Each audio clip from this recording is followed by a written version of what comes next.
Well, good afternoon, everyone, or good evening from wherever you are tuning in from today.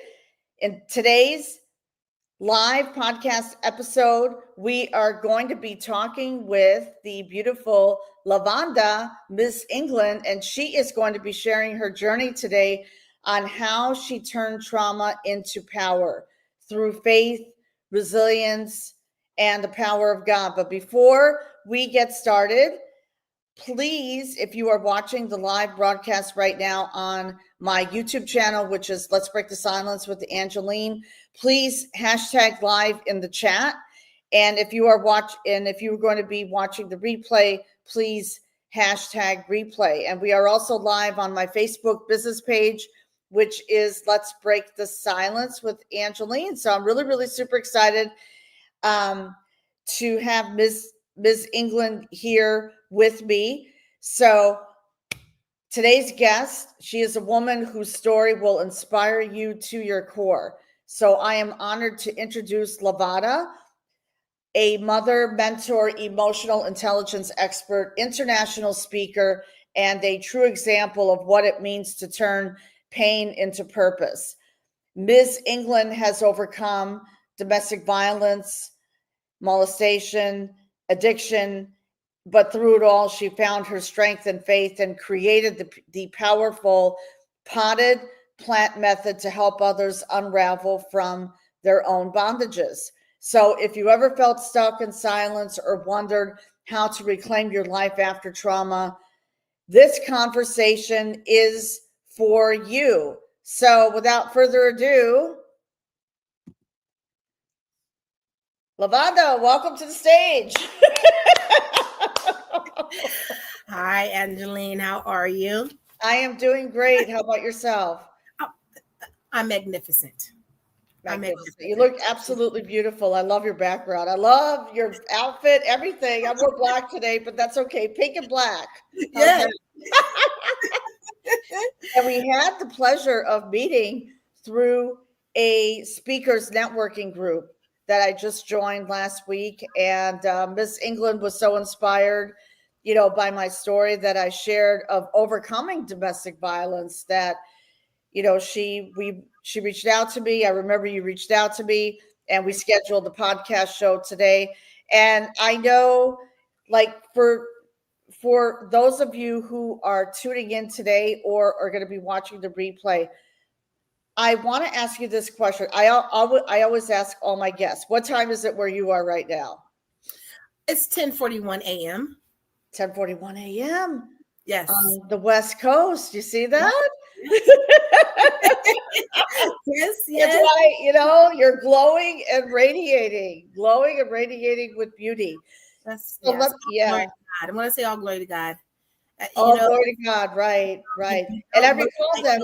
Yeah, that's right. You're 100% right. And I recall that you had told me that you never really shared your story of overcoming domestic violence. So please, this is why we're here today, everyone, to break the silence. She is going to break the silence and share her story of overcoming domestic violence. And you went through so much. Yeah. Molestation and addiction. So, yeah. And, this is a heartfelt conversation. So whatever you would like to share with the audience, I know that is going to empower everyone here. Yeah. And that's the ladies who may be going through that right now, because you know what it is like with domestic violence. It's a silent epidemic. Would you agree with me on that? It is. And you can get caught in it because you don't know who to count on. Sometimes you don't have family, so you're stuck in it because it's like, this is a stable place for me, so I'll just continue to live in this condition, when it becomes stable. And thank God at that time, I still had my sister. My older sister was killed in a car accident in 99. However, when I was going through a lot of my things, my sister was still alive. She was my protector. She, listen, if we were going to fight, we were fighting together. She was just that, that sister. When I was a little girl, as a little baby, I didn't get the spankings. She would have mom give her the spankings for me, type of thing, and I Right. have never openly, like, I've had some one-on-ones and told people about some of the things I had gone through, and but to be open and talk about it, like, for instance, with you, I've never done it. Mm. I don't look like I've been through DV. People sometimes don't even believe it, and I say, listen, I've gone through a lot more than what you can even imagine. However, but God's grace through it all. I have to always give honor and glory back to God for keeping me. I have 4 beautiful daughters now, but when I was a younger girl, let me see, I had my first daughter when I was 16, which means I was pregnant at 15 by an older man. My daughter's father was 21. And that goes back to the molestation that I had experienced in my household. Let me say this. I experienced a lot of things in my household under my mom's protection. And this is why self-advocacy for us as women is so vital. My mom did not know how to self-advocate for herself, so she did not know how to protect me as the baby. You see, my siblings did a lot of protecting. As I said, my oldest sister was my protector, right? My older brother went away to the military at 17. He attended a high school down here called Lincoln. And as soon as he turned 17, he left. And so I had to endure a lot of things. They were kind of getting away from mom. But when we do not know how to self-advocate as women, as the mothers, as the voices for our children, we will not know how to protect our children as efficiently as we would be able to if we knew how to self-advocate for ourselves. And so I say this because I hold my mom to no contempt. I had to release her. I had to forgive her because she did not know how to protect herself. So how could she have known how to protect me? Being molested in our household, seeing her in domestic violence relationships, so my mom has her own story. But there was a time when I was getting pushed through glass tables. I had a busted lip. I was fighting this man, and some of his friends would they would take things from our household, like little things like cassette tapes, stack them up, take them out of our house. I would let him know what's going on, and he had some anger issues. His mom passed away, and I was the closest thing to him. So here we go, right? The domestic violence began, and he was maybe 6'2", 6'3", and I'm like 5'4.5", but I have a lot of fight in me. Well, so, you're a strong woman. I can see that. We have it within us. So, when you say that inner fight, we have that within us. We have it. We have a power within us. Matter of fact, that's the name of my one workbook that I just did, called The Power Within. Oh. But we have a lot of fight within us, and yeah, it could be a scary place because that man says, "I'm not going to hit you again." I mean, physically, men are made stronger than us as women. I mean, that's their genetic makeup, and it could be scary fighting a man back. However, sometimes you can put that. It says, an old saying is, you never know how strong tea is until you put it in hot water, right? You never know how strong the woman is until you put them in hot water. And here we go, fighting back. And I remember the day sitting with him at the hospital because, of course, he busted my lip, but I bit his knuckle. So he got the greater infection, right? Because our mouths, right? Our mouths we have so many germs and different things in our mouths, right? I mean, that's just reality. That's why it's like, usually if you get a bite, you have to go get a tetanus shot. There you go. In the foot. You got to go get the tetanus shot. And so when he busted my lip, I bit down on his knuckle, and he's the one that's in the hospital, right? And I'm sitting next to him. He's in the bed. They're looking at his knuckle. And of course, the nurse walks in and she says, "Oh, what happened here?" And I want to say I was probably in my early, I had to be in my early 20s. Let me see, because my oldest daughter was born at 16. Him and I have a daughter together, and I was 19, maybe 20 when I had her. Wow. And so I had to be like 21, 22. And we're sitting in this hospital room. The nurse walks in and asks, "Hey, what's going on? How did you get this?" And of course, we're giving them some type of side story, but they can clearly see that my lip is busted and he has the bite on his hand, Wow. So they got the bigger picture, even though we said, "Oh, nothing happened," but it went on like this for a couple of years, and my sister pretty much got tired of me running to her house, and she said, you have to leave. You have to get out of this relationship. So I stayed with my sister. And after going through things like that, you have to be mindful of the interactions that you have with the men afterwards. Though I believe that I was very protective of my children, I had to learn how to self-advocate for myself as a woman and say, I'm not taking this from anyone anymore.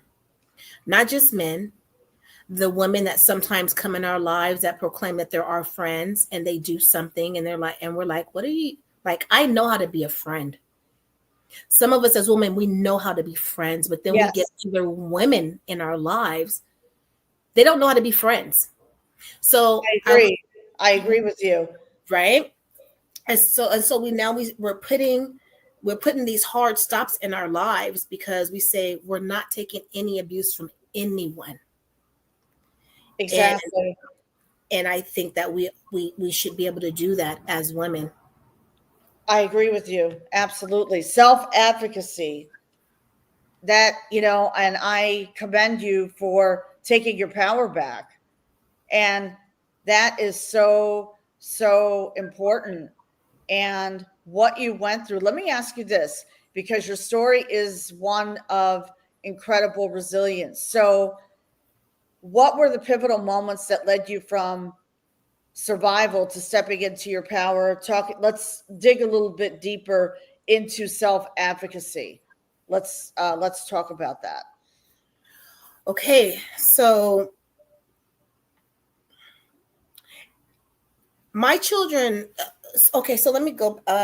One of the things that individuals say, that if you don't love yourself, you can't love anything else. And I'm not completely in agreement with that, because at some point I began to love my children so much to where I did not want to see anything bad happen to them. Now, we can't prevent everything. Like when they get older, we can't prevent everything from happening to them. But when they're little and they're in our custody, and we can love on them and we can protect them and we can groom them, navigate them through the terrains of life, I wanted to be able to do that. I think sometimes, and maybe, it can happen to a boy child, a male child, or a female child. My second daughter, whom I had with this man, some people would think maybe our relationship, or maybe I would not give, because I've seen individuals have children by men that they were abused by, and sometimes the child is pushed away. Oh, you remind me of, right? It's a reminder of the abuse they've been through.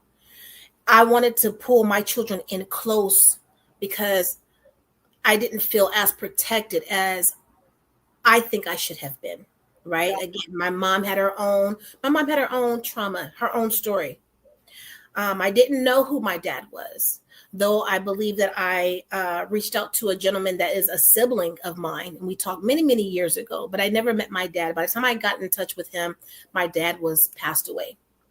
And so some of the pivotal points and times in my life was that I knew that my babies did not have a voice. I knew that I needed to get myself together in order to be there for my children. How was I going to teach my children to be different? I wanted to do something different than what my mom could do for me. So those were very pivotal points in my life. And let me say this, especially having Black baby girls in this society. Right. I had to be able to help them with their self-esteem. I had to be able to let them know that they were special, that they are intelligent, that they are beautiful, that they are smart. You know, there's certain things that our baby girls need, and baby boys too, but I only have girls. So I'm only talking from a girl point of view. And from me being a woman, a Black woman raised up in this society all of my life, when you don't hear when certain things are not planted on you, the good things are not planted on you, then you grow, you navigate through life incorrectly. Okay. It's always a hurt. It's always a this. There's the victim attitude. And it's like, I'm not a victim, I'm a victor, right? Right. We are victors. We are victors. I have not used the word victim. I mean, I've used it to say, yes, I've always used the terminology claiming victory. Yes. Right. Yeah. Right. And we don't want to do the victim mindset. And it's easy to do. It's easy to do if you don't have someone helping you see your strength and your resilience and your beauty as a woman. And many of us didn't grow up sometimes hearing those things. So I wanted to do something different for my girls. That was when I had my two younger daughters. Well, they're my older daughters now. This year they'll be 33 and 30. Oh, time flies. And then my two younger daughters will be 22 and 20. So I call them my two sets. Oh, you two sets, okay. I love it. They must admire you, though. I'm sure. You know, I want to say they're proud of me, especially my two older daughters. Now, let me say, things are not always perfect. I wish there was a more perfect dynamic, right? Because the toughest part, I believe, of our lives are those transitional phases. So now you have children that are out in this crazy world and they're doing their best to figure it out. And sometimes they don't want to listen to mom or whatever it may be. And my job as a mom is to let them know that they can always come back to me. But again, going back to self-advocacy, they also need to know that mom is not going to take any mess. And I have every right to remind them that you cannot guilt me into parenting. I have overcome. I'm an overcomer. I know the street game. I'm very book intellectual. And just because the society changes does not mean that I'm going to change to you as a mom. My job as a mom is to navigate you through the society. And I did not get the age I am now by not seeing everything in full focus. So there's times when I have to allow my daughters to clip their wings, go out there and experience life. But they always know that mom is here when they get themselves together. There you go. You bump your head enough to understand why I work the way that I work as a mom. And mom for me is manager over most because God is ruler of all. I manage most of what goes on until I can, until I can't. They always have to know that God is going to be the one that rules all. Exactly. And I'm so glad that you leaned into God. And I know that you often speak about how faith was your anchor and God. So let me ask you this. So how did your relationship with God shape your healing process, especially during your darkest moments? Yikes. Yeah. Let's talk about it. I have always had I've always known God was real. Ever since I was a little girl, I don't know. It's just something. I mean, even as a little girl, I would find myself walking to church by myself. Like I just always knew I would write God letters as a little girl, like literally write God letters. And I just always knew that God is real. Like no one can ever tell me that God doesn't exist. It doesn't matter what anyone says, because I know when I probably should have lost my mind, or I should have tapped out on parenting, or I should have, there's so many other directions that I could have gone. And it just wasn't my path. It just wasn't my path. And so me just like trusting in God, my faith, my heart, and whether I'm quote unquote perfect or sinless, as people say, whatever, that's between God and I. God gives us purpose. And I believe that when we do what God has us do, we don't have to go and ask anyone for permission. Whether we're off, out of our lane or inside of our lane, because many have traveled many paths and they'll try to cover it up, right? That's between them and God. So my relationship with God wholeheartedly is between me and God, because at the beginning and the ending of the day, God will be the one that says, Veda, get yourself together. There you go. Miss England, you got it going on today.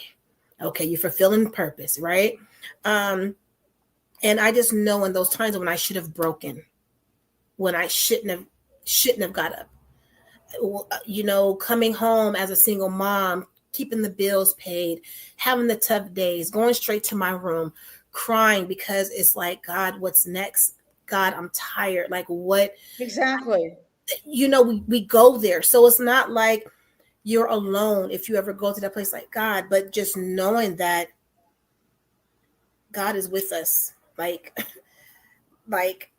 it says, God will never leave us nor forsake us. And I take certain things to my heart and just believe that God has never left me nor forsaken me.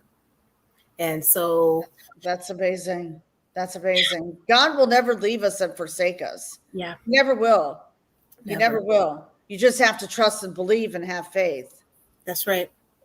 That's right. Yeah, and let me ask you this, because I know for some women that is a struggle to lean into God, and they feel that God has already hurt them. But in essence, I feel that God is reconstructing them. They're going through a reconstruction phase, if that makes sense, because that happened to me 16 years ago. So can you talk about that, please, and educate, some of the women who are struggling with faith? They're struggling to believe in themselves, having faith in God, and leaning in on God. Okay.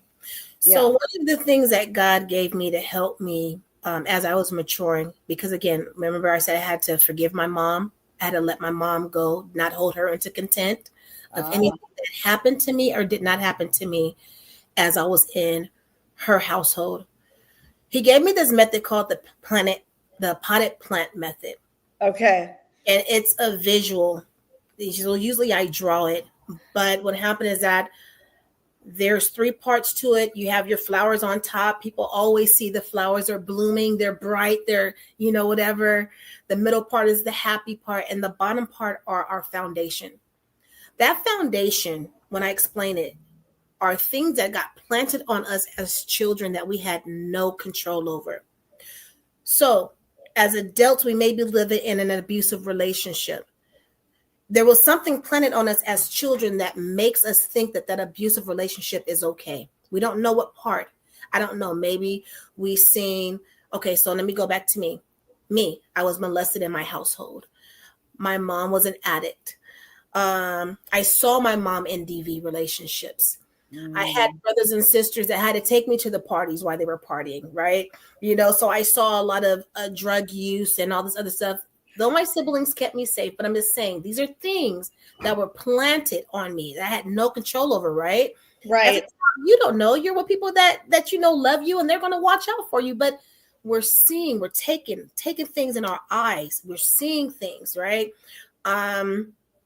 Whatever things that has happened to you that whether we felt isolated or neglected or all those things that came about when we were children. And though we probably had some fun times, because I can remember some good things that happened to me as a child, it's those challenging or those bad things are infractions that happen to us that stays with us, and now they carry over into our adulthood. Right? Right. We Unfortunately, that happens. Yes. It happens, right? We never dealt with it. Now Mm. we appear dysfunctional adults.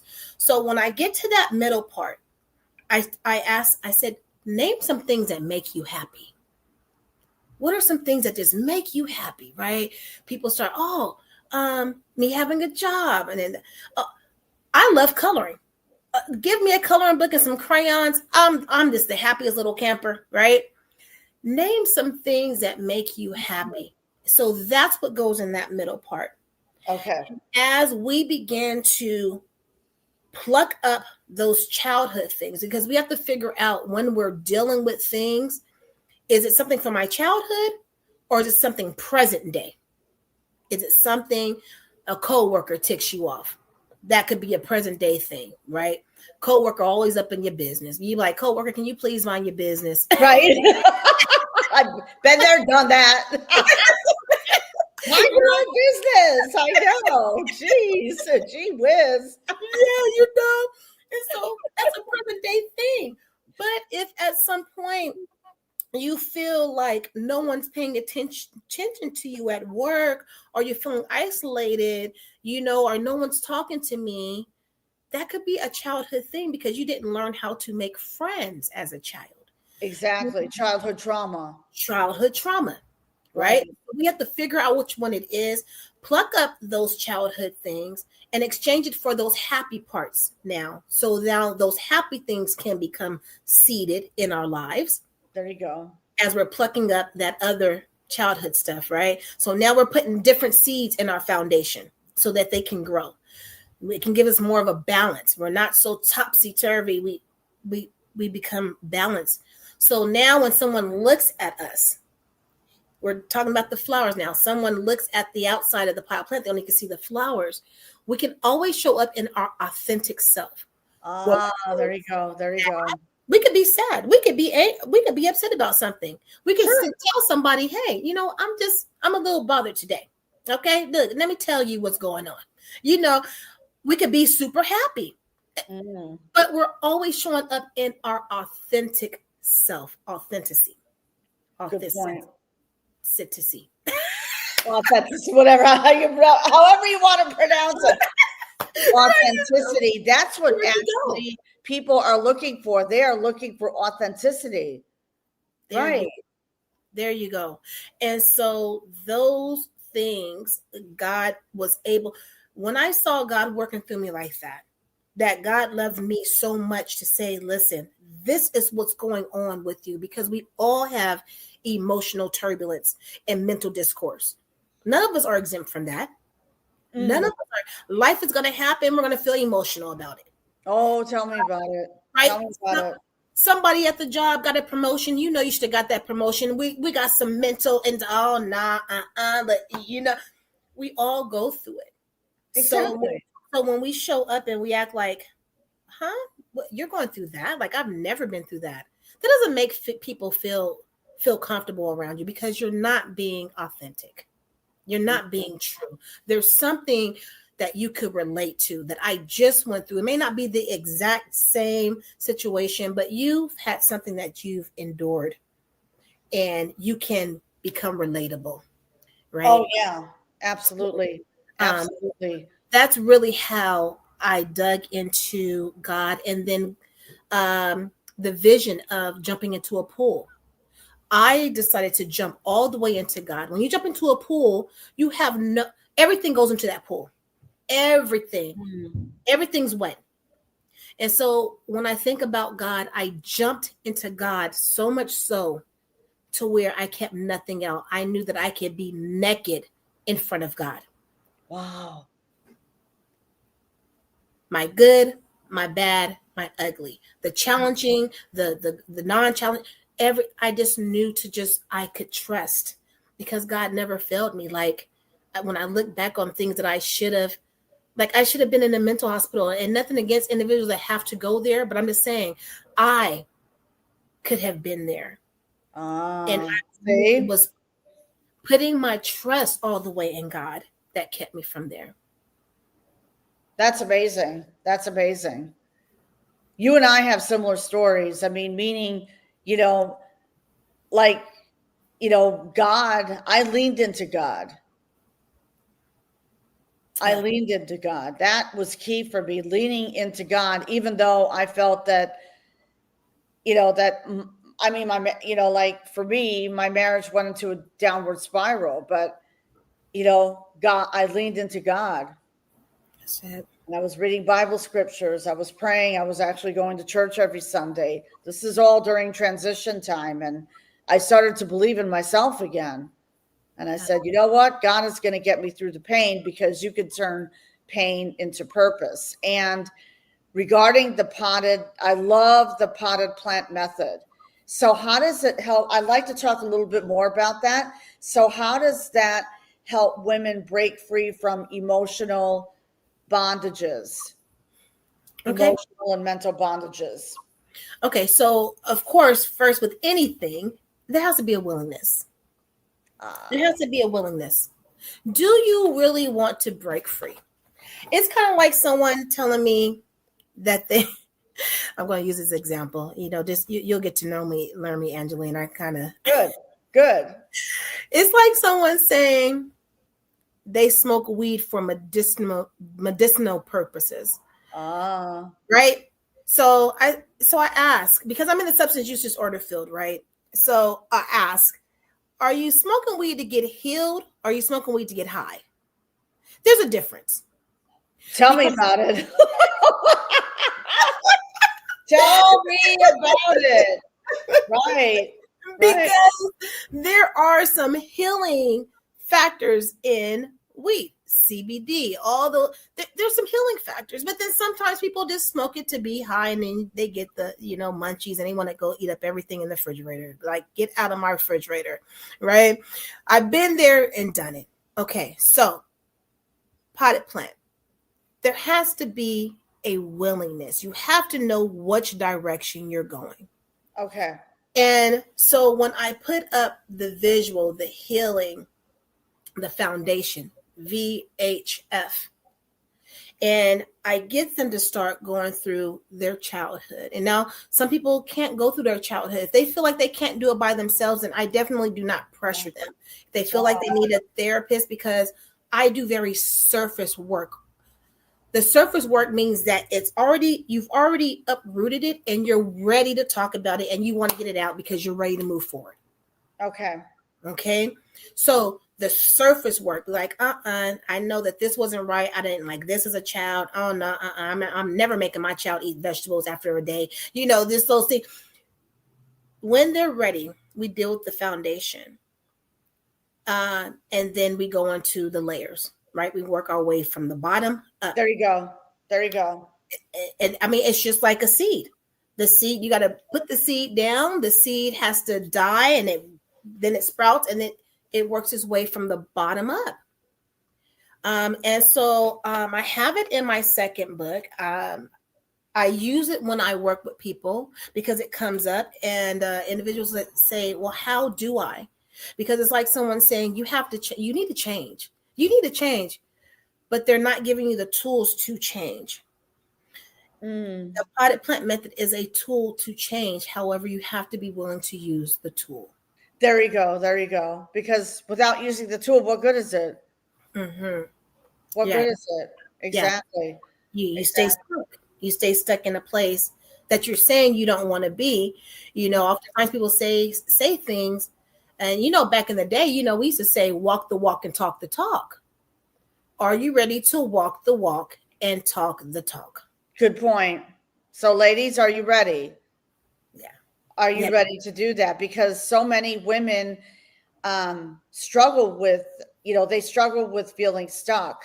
So, what is the first step you recommend when someone is ready to reclaim their voice and confidence? Because we talked about so many things here.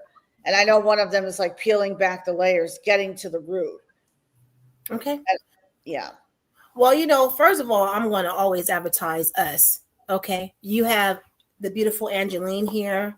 You have myself. Okay. We are here. If something that we're saying here on this live stream resonates and hit you, you have a way to get in touch with Angeline. You have a way to get in touch with me, or at least I'll give you the way to get in touch with me. And we'll set up a 15-minute call to make sure that we're a perfect fit or a fit. Absolutely. Let's do it. Sometimes, because the reason why women supported women, now let me say, men need women, but women need women. I love that. Men need women because men do, whether they want to admit it or not, men need women to help them keep their stuff together. That's why women are so powerful. Okay. That's true. That's true. You're absolutely right. And women need women because we support each other. We understand what we go through. We understand it.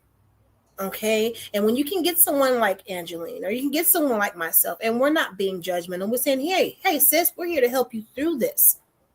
If you're willing, we will help you through it. If you can apply what we're mentioning to you, if we can apply the love that we're giving to you, the judgmental love that we're giving to you, we're here for you. Okay. So the number one thing is to be willing. And then you have to know, do you need to willingly walk with someone to help you get through the first layers? Or are you going to be doing it yourself? Oftentimes, individuals find themselves on a hamster wheel. They keep running in circles. They keep running themselves in a circle. I'm the one, Angeline, that comes along. I'm the one that come along with the rock and throw it at the hamster wheel. Get out the hamster wheel. Get off the hamster wheel. Right. Exactly. They go around and around in circles. And, like some women will say, well, can I book like a consultation? And that's it. No, it's a transformation. It's a healing process. That's right. That's right. That's right. You have to be willing, because listen, there's a song by Erykah Badu. I don't know how many Erykah Badu listeners that you have on your streams, but Erykah Badu, there's a song called Bag Lady. Bag Lady. You gonna hurt your back carrying all them bags like that. That's right. Carrying all that baggage with you. The baggage. You have to let the baggage go. In order for us to grow, you have to let the baggage go. Okay, you have to be willing. You have to be willing. This is nothing that Angeline and I haven't been through. We had to be willing to let the baggage go. And like you said, our stories are similar. We dove into God. You have to figure out the method to your madness. What is going to help you get to that growth place? What's going to help you share what you've gone through to help another woman? No longer playing the victim. You are the victor. You didn't go through it and survive it for nothing. And we're going to help. We are going to help you. That's right. We're going to help you, but you have to be willing. That's right. I always say that. You and I are on the same page. You have to be willing to put in the work. That's right. First of all, to acknowledge it. Surrender. That's it. Surrender. I'm going to claim victory. This is it. No, I'm not playing the victim anymore. Not, you know what I'm saying? And I'm going to start to do the work now, because that's where the growth happens. That's it. That's it. Yes. Yeah. Thank you. Thank you. That's where the growth and transformation happens, ladies. Okay. Yeah. So looking back at your journey, what would you tell your younger self, or any woman currently battling silence and fear? Ooh. What if you're battling this? What would you say? What would you say? To my younger self. Correct. Yes.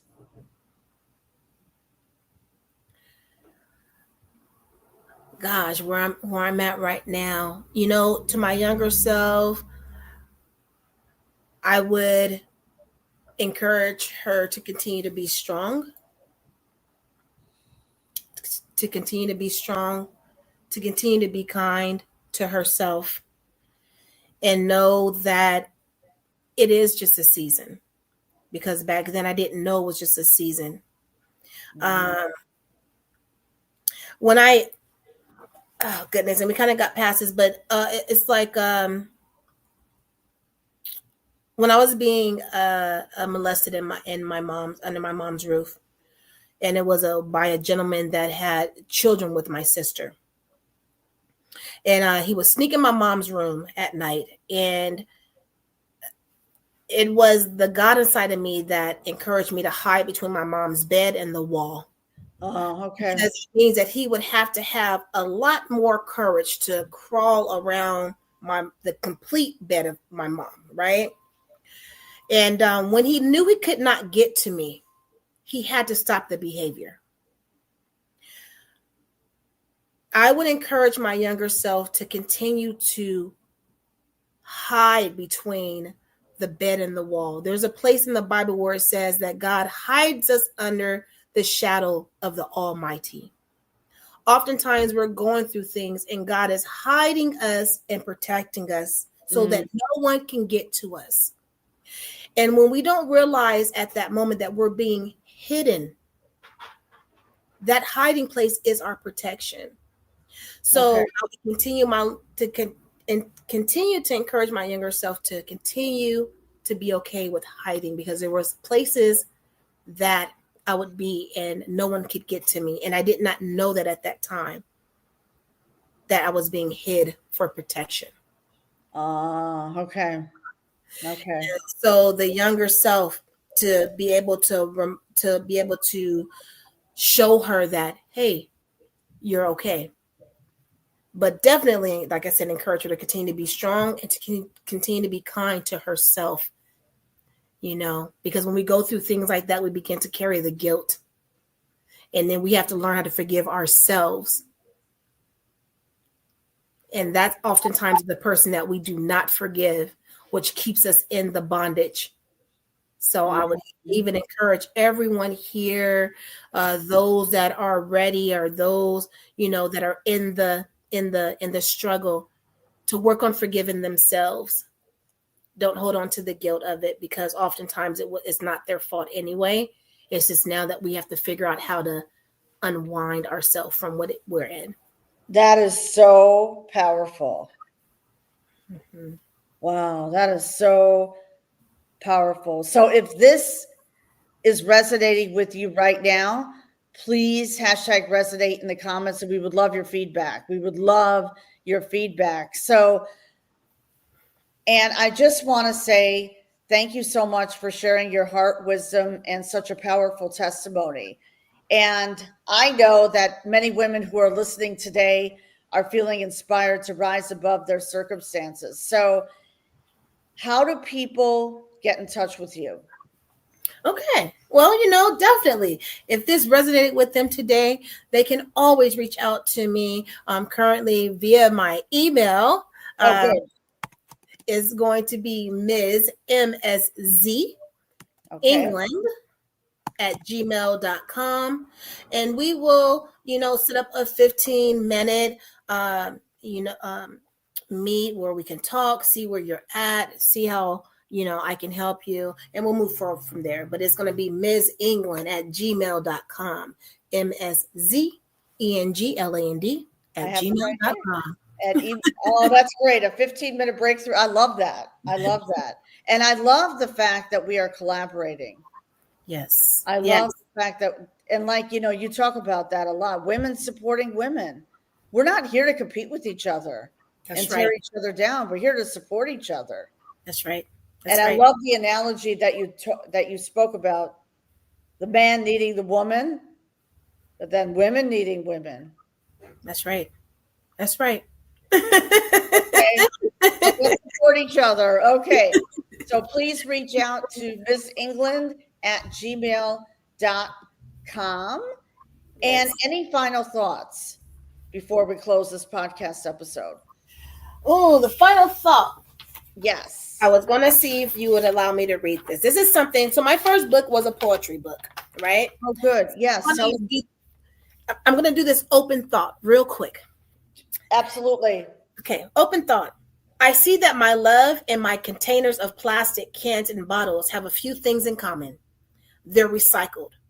I can't even tell you how many times my love have been drained, or stretched out, sorted, placed in a bin, weighed, given a price, and sold. Nevertheless, though emptied, crumbled, banged up, or squashed, the recycler doesn't reject it. God perceives a greater use. There is a greater use in you. Let's get to it. Oh my God, that is so beautiful. That is so beautiful. Where can people buy the poetry book, by the way? It is on, that one is on Amazon as well. That's a Amazon book. Goodness, it is called Travailings, because travailing is the only thing that women do when we're giving birth. We travail through it. Okay. It is How do you spell that? Is it Travailing? yes. Okay. You know what I'm going to do? I know what I'm going to do right here. So they could just go to Amazon.com and search for the book Travailing. I love the book. I love it. Thank you. Let me see. And the poetry. I love poetry. So that was my first book. So Travailing, A Journey Through Depression, Motivation, Frustration, and Resilience. I love that. I love that. See? That I absolutely love that. Oh my gosh, I'm so excited for you. I'm so excited that you were on my show. So, if this conversation spoke to you today, please share this episode with a sister who needs encouragement. And please subscribe to Let's Break the Silence on YouTube, Spotify, and Apple Podcasts for more stories like this, because we go live every week on Wednesday. Every single week on Wednesday. So, and if you're ready to reclaim your voice and confidence, I invite you to book a free breakthrough call with me and with Miss England. So let's start your journey from silence to reclaiming your strength and power. So your past does not define you, it refines you. And thank you again, Lavada, Miss England, and to everyone tuning in today. And if this episode spoke to you today, please share this out with a sister, Definitely. with a woman who needs to hear this message, whether you're on YouTube or on Facebook. We are, and this podcast episode will also be uploaded on my Spotify. So please search for Let's Break the Silence with Angeline. And please share this. I cannot stress this enough. Please share this episode out, because someone needs to hear this message. That's right. That's right. That's right. Absolutely. All right, everyone. Thank you so much for tuning in. Please stay in the green room for 1 minute. And I wish you all an amazing day. And until next time, let's keep breaking the silence. Let's break the silence. Let's break the silence. Have a great day, everyone.